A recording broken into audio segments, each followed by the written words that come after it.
another video. I hope you guys enjoyed the last collaboration I did because today I have another one with Jamie. She is a fabulous planner based in Southern California, and we are going to be talking about all things that you need to know about wedding planners, why you should hire them, all the really good stuff. But I want to start out by telling you guys a little bit about her, but I think that you might do that better. So why don't you just tell us a little bit about yourself? Well, hi, my name's Jamie. I'm a wedding planner based in Southern California, and we do most of our business here, but are starting to do more nationally and internationally, which is super fun for us. I started my wedding planning business because, like so many other planners in the industry, I did my wedding and thought, oh my gosh, I need more. I need to do that more, and really just kind of threw myself into it.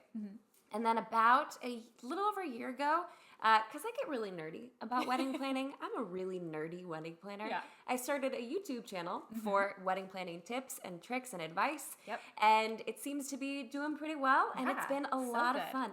Thank you. It's doing very well. Like, here I'm on my tiny channel. She's got this very big booming channel. It's full of such good stuff. It's definitely, it's a labor of love, and it's something that I'm really passionate about. So one of my main focuses is how can I educate couples to make it more stress-free and to help them save money. Yes. Because I think being engaged can be so much fun. Yes. If you just know a little bit more of what you're doing and you just know a little bit more of your budget. And I'm sure we'll dive into more of those details. Yes, but for sure. Yeah, well, that's fabulous. And where can they find you? Like, what's your handle for everything? Like, on social media? Yeah. So as far as YouTube is just my name, Jamie Wolfer. And then for all of our wedding planning related stuff, it's at JW Coordination. So that's for Instagram. You can find us on Facebook and Twitter, which I don't really use. Yeah, I don't touch mine. It gets automatic blog posts things go to it, and I check it once a year. That's it. That's all you get. I mean, so if you like Twitter and following people who don't post, it's fair. Find us there, I'm your girl. Exactly. Cool. So I will link all this in the description down below. And if we mention any videos that she's done throughout the video, I will also find and link those as well, so you guys can go check those out. But basically, one of the first things that I wanted to ask you was, how far out should a bride be booking a planner or coordinator? And do you like it when they book you before the venue or after the venue? Or what does that look like for them? Just tell all. Yeah. So I would say this is probably going to vary based on different planners. Right. For me, I actually don't prefer to book anything further than 18 months in advance. I'm the same. Only because, thank you. That makes me feel so much better. I'm the same. Because so much can change. If you have a 2-year-long engagement, so many things can change within the first 12 months. Yes. And you may not even have a developed vision until you're about 12 months out. Yeah. So for me personally, with long-term planning clients, I prefer it to be in that anywhere from 18 months out to even 6 months out. We've had that happen before. But anything beyond that, usually I say, well, why don't you contact me in a few months? Yeah.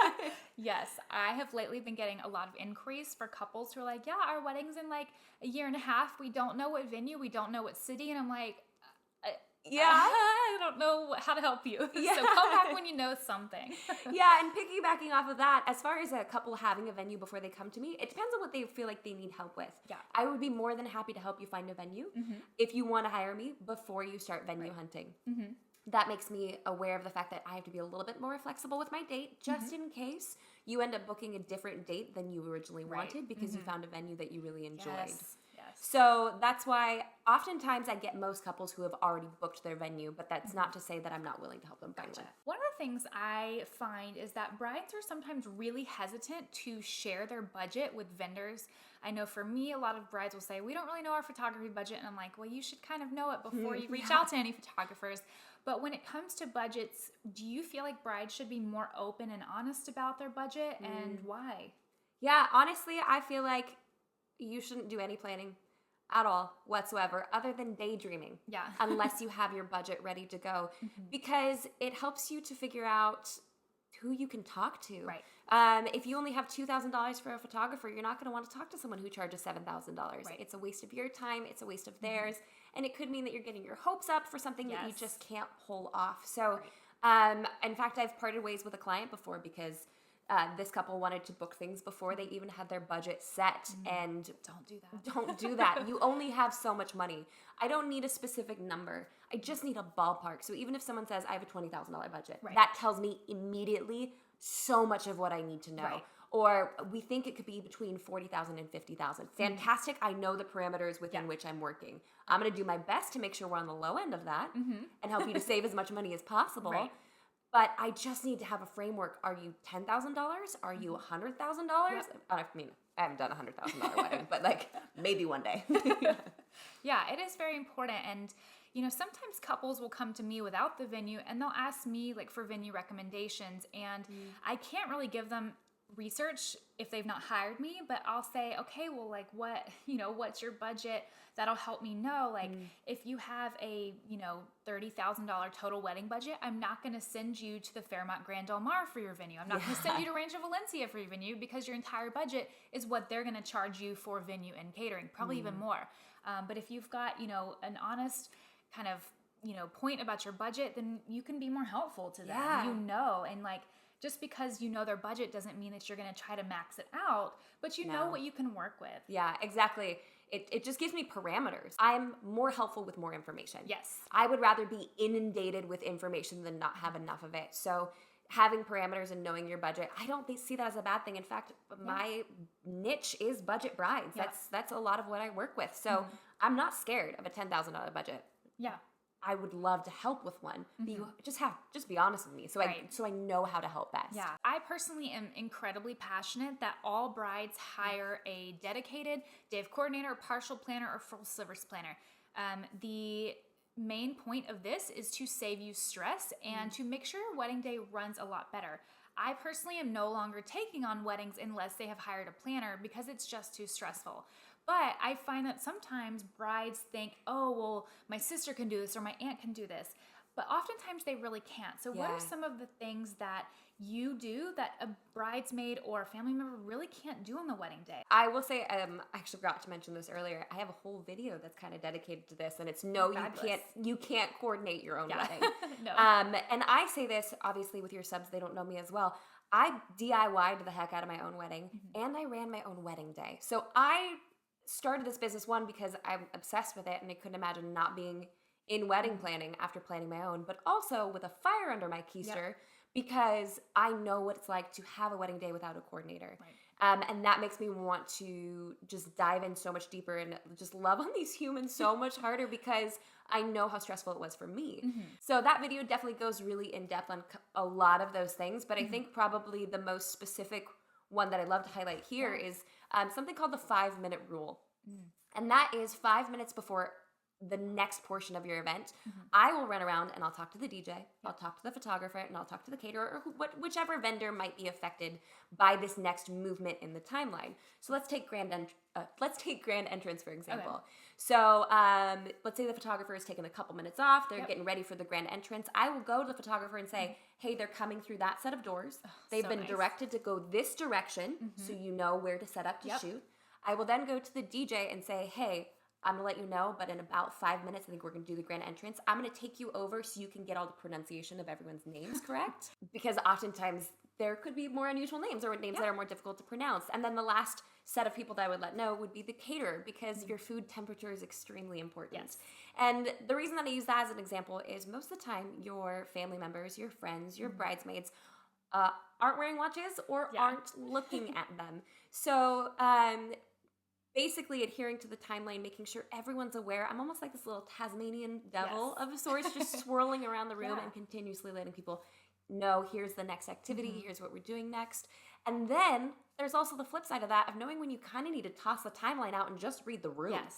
So I would say those two things are very difficult for someone who you're close to do simultaneously while enjoying your event, because I'm not there to enjoy your event.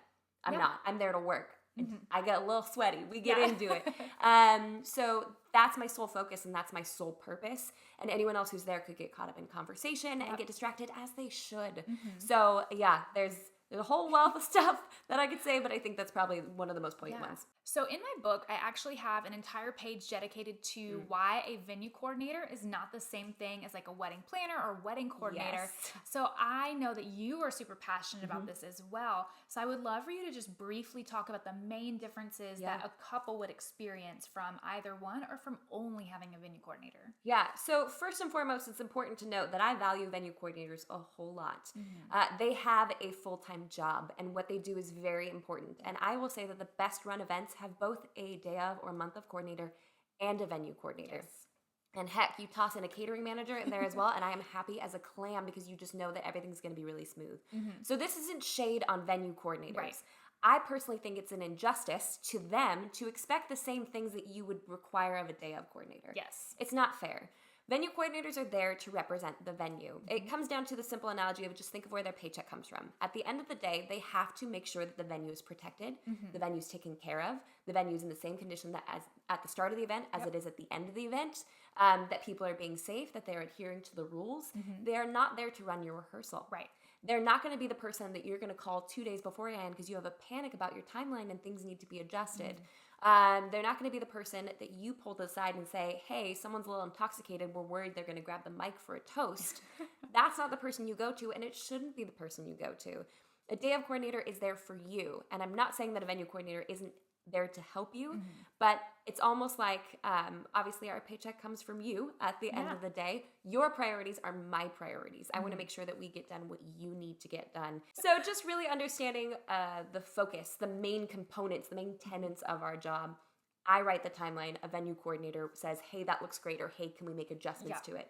Your venue coordinator's not going to write your timeline. They're not going to email it out. They're not going to maintain the timeline. That's a huge component, is understanding the timeline, running it, and also knowing when to toss it out the window. Yes. And one thing too that I have noticed, if I am working with only a venue coordinator and they're kind of doing the timeline, they usually don't care as much about the photos as a planner would. The planner understands, because they've been working with a couple, how important these photos are. So a lot of times when I get timeline pushback, it is from a venue coordinator, which is unfortunate because they care more about the schedule of the catering and this and that, and kind of being more rigid with it, whereas a planner understands that the timeline should often be more flexible to accommodate what the couple really wants. Yeah. So it's something that I have noticed, and I've actually had some brides where I will sometimes take my past brides out to lunch, and they'll ask each other, because some are future brides, some are past brides, they'll say, what are some of the things? It is really cute. I haven't done it in a while. I need to do it again.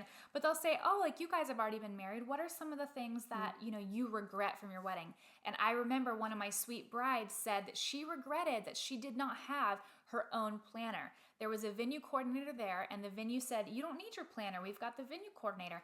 And the bride was setting up decor on the morning of her wedding because no one else was there to do it, and she knew how it was supposed to be set up. And she said she wished she had gone back, that she would actually hire a dedicated planner. So we love venue coordinators because they do the job that they're supposed to do.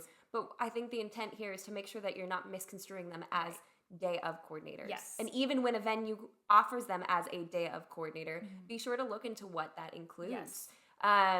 Because sometimes they use that terminology. So that's something to be very aware of. Do they do setup? Do they do teardown? Do they run your timeline? Do they develop your timeline? Those key details that you'll see only from an actual outside day of coordinator that you probably will not see from a venue coordinator. And if the venue offers that, you hold on to that person like a tiny little gold nugget, because that is very, very, very rare and very unexpected. So I'm not saying venue coordinators don't do that kind of stuff out there, but they're very few and far between. Yes. You mentioned cleaning up and kind of breaking down things. A lot of brides will just sort of assume that it's the planner's job to do the breakdown, tear down, clean everything up. Tell me if that's true. Yeah. And if it's not true, how do they make sure to have somebody in charge of actually breaking down? Great question. Really glad we're covering this actually, because this is one of the grinds my gears kind of situation. And this is one I'm very clear with all of my clients about. If it is normally set up by a professional vendor on your wedding day, we don't do it. So that's your centerpieces. That's your DIY photo booth. That's if you decide to put together your own appetizer table. If you think through the process of hiring different vendors, obviously you typically hire a florist to do the centerpieces. And the reason that we structure it like this is not because we hate setup. It's that, sometimes it's fun, sometimes it's not.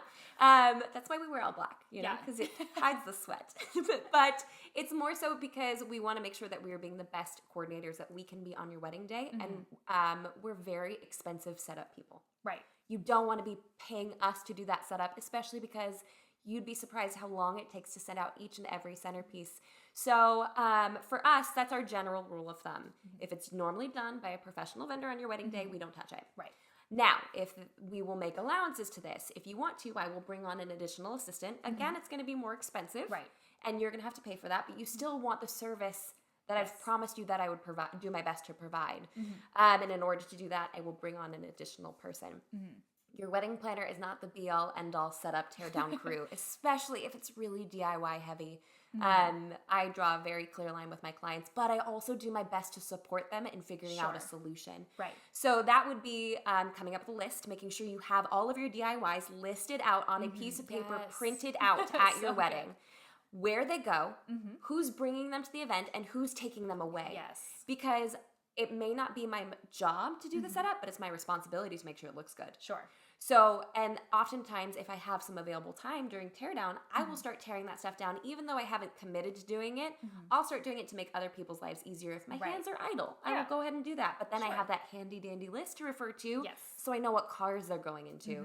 So having a dedicated setup crew also is a great idea, and make sure they know the extent of what they're doing. Yes. If I had a nickel for every time I was told that volunteers would be handling a specific area of an event, and those volunteers didn't handle the entirety of what they were supposed to, I'd have a lot of nickels. Yeah.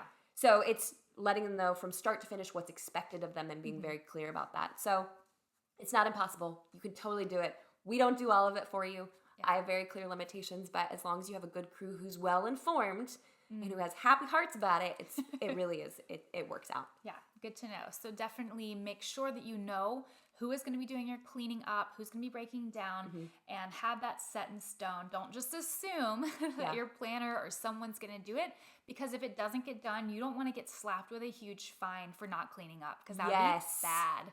Yes, which, by the way, I didn't touch on this at all, but if you'll humor me for a second, get someone to bust your tables, please. Thank you very much. I mean, that's actually the line that I use more specifically. I'm like, I'm a very expensive busboy. Yeah. You do not want to be paying my hourly rate for me to pick up your tables, even if it's disposable stuff. People leave it on the tables all the time, and you will get hit with a cleaning fee. So even if that means warning your bridal party ahead of time, and it's like the most minimal thing that you should do to let them know that they should run around and clear up the tables, or cousins or aunts or uncles or whomever it happens to be, someone needs to bust your tables. Well, in case brides aren't totally sold yet on hiring a planner, I would love for you to share if there are any potential disasters that you have saved a couple from, where if you had not been there, would have happened and been terrible. Yeah. Well, aside from the casual, more minimal, like drunk person gets a hold of the microphone and we catch them before they start talking, cleaning up stuff, lots of gross stuff that the clients wouldn't have to deal with, especially in a white dress. I'd say one of the bigger ones that sticks out to me is we had an event relatively recently where they had ordered their alcohol through Bevmo. And I was not aware. I was more month of coordination for this one, and I wasn't long-term planning. Otherwise, I'd walk them through these details. It's more I show up more towards the last minute and glean the details from them. I wasn't aware that there was no one on the venue property to sign for the alcohol. Well, Bevmo won't leave the alcohol without someone to sign for it. So the driver leaves, and he calls me after he's left. And he lets me know, hey, I've got a couple of deliveries to make. I can't be back till 5:30. And for me, knowing how chilling of beverages works, obviously being in this industry, I know that you need to have it in a cooler, in an ice situation, or in a refrigerator for about an hour and a half, ideally 2 hours beforehand if it's room temperature. And the cocktail hour started at 5. So that means that he wasn't showing back up with alcohol until 5:30, and who knows what temperature it would be at. So I mean, you could bet your bottom dollar that I was calling people and I have no idea what they would have done. Yeah. They would not have had alcohol. And even when it got there, it wouldn't have been cold. So I called the distributor. I was calling the driver back and forth. I kept saying stuff like, I know it's not your fault. Yeah. Like, I'm aware of that. I'm not mad at you, but clearly I hope you can understand how frustrating the situation is. I wasn't aware of the fact that there was no one on property. I will do my best to rectify this. Is there anything that we can do to get this there sooner? And they agreed, and they got it on the property at 4:30. So 30 minutes before cocktail hour started. And some of the beverages were already chilled. So like we were golden there, but I didn't know that fact beforehand. So all of this panic, but I mean, it was probably 30 minutes back and forth phone calls with dispatch, with the local store that it was delivered from, with the driver. I mean, that would have been a lot for a guest to handle for sure. And then they probably wouldn't have known how to handle it. Yeah, and they might not even know that that was happening until it got to cocktail hour, and suddenly they're like, where's the alcohol? And then no one knows what's happening. The clients still don't know that happened. Yeah, and maybe if there was no planner, the client might have put down themselves as the contact. Well, the client probably doesn't have their phone with them. Yeah. I know I didn't really have my phone with me during the wedding because, like, why would I have it? So that could have been terrible, like so bad. Yeah. Can you imagine like how soul crushing to get to your reception and realize that nobody's had a drink because it didn't show up? How bad you would feel? Oh my goodness. Yeah. So what are some of your recommendations for getting a groom more invested in the planning process, making him feel like more of a part of it, or making him excited to be helping out? Like, what would you say to those grooms who aren't really pulling their share in but should? Yeah. I would say, first of all, as their future spouse, know their skill sets. This is not going to automatically turn them into the most crafty of humans. Yep. They're not going to know how to handle a miter saw out of nowhere. They're still going to be the same person. Right. Whether you're planning a wedding or not, they're still going to have the same skill sets as well. So being aware of that and using that to kind of hedge and or direct the types of questions that you send towards them could be really helpful. So if your groom or spouse-to-be is not interested in beautiful details, put them on invitation stuffing. Right. It's manual labor. It needs to get done. It's very tedious, but it also frees you up from doing something. Or maybe you guys crack open a bottle of wine, throw on a movie, and do it together. Yes, good idea. That, and really assess what they are into. Like for me, my husband loves desserts. Yeah. I could talk him into desserts, no problem. He did not care about centerpieces. Yep. He did not care. I mean, he kind of cared, I think, about the color of his suit. Yeah. But I gave a suggestion. He's like, yeah, cool, that sounds great. Because I picked it within like his 3 comfort colors that he has. But I let him take ownership of the desserts. I said, you just pick. Like, you let me know what you enjoy. Yep. So my husband actually handled all the DJ stuff. I said, here's 3 people that I know from the industry. I want you to do the phone calls, the emailing. I want you to pick who to choose. Don't even ask me a question. Don't bother me with it whatsoever. I don't want to know. And then he would talk to her. He'd be like, well, what do you think? I'm like, I don't care. You pick. I told you just to pick. And so that was fantastic. I got to take that weight completely off my shoulders.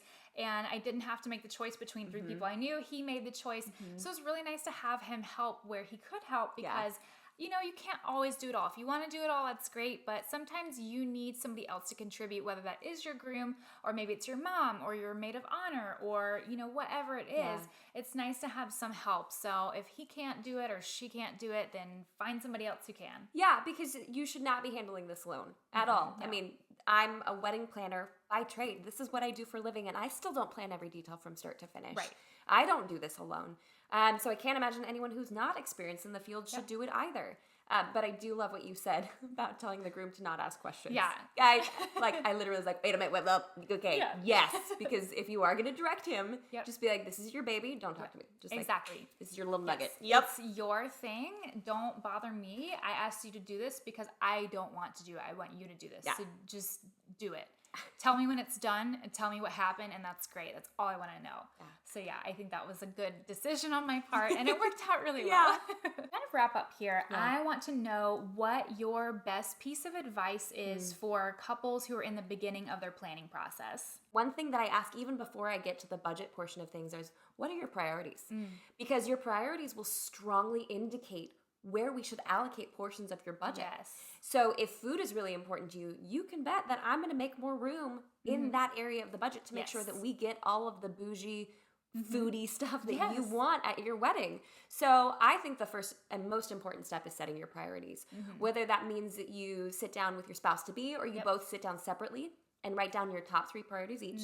And then get together and compare. So photography is the most important thing to a bunch of my clients. So that helps me to know, okay, so not only do we need to make sure that they pick an excellent photographer, they have to gel with them, and we definitely need to engagement photo. And I need to make room in the timeline. So while it may not be a monetary thing, so yes, we're making more room for the budget for a photographer, that tells me as their planner, their timeline needs to have more grace where photography is concerned. We need to make more space for this. Whereas if a couple said, our main focus is to hang out with all the people that we love, we can't wait to get to the dance floor. I'm going to be firmer on the timeline. I'm going to let the photographer know ahead of time, hey, they really want to get to the dance floor. That's one of the main components of this. I want to honor the time that you need to get photos done, but let you know that their entire, what they really want to get to today is the dance floor. So hearing the priorities and setting your priorities is one of the most important and most overlooked part of wedding planning. It is. You have to start there because that's your foundation. And without that, you might just be like, yeah, sure, we'll spend $5,000 on florals, and then look back and be like, but I don't really like them. Yeah. You know? So maintaining your priorities, it provides a good foundation. It helps you to communicate with your vendors better, and it helps you to get the best out of your wedding day. Prioritizing and really communicating those to your vendors is going to be one of the best things that you can do to get the best out of both your engagement and your wedding day. Absolutely. Well, thank you so much for coming on my video. We also did another video on Jamie's channel all about photography, so you guys can go check that out as well. But again, remind everybody where they can find you. Yeah, absolutely. So here on YouTube, you can find me just through my name, Jamie Wolfer. And then if you want to follow us on Instagram, we're definitely more active there than we are on Twitter. That's at JW Coordination. Also, my website is jwcoordination.com. Yeah, I think that's basically it. Perfect. Well, so fun. I hope you guys love this other collaboration that I've done. I'm going to keep doing a couple more in the future for different vendor categories, but this was so much fun, and I'm going to link everything down in the description below for you guys, and I will see you guys next time. Bye!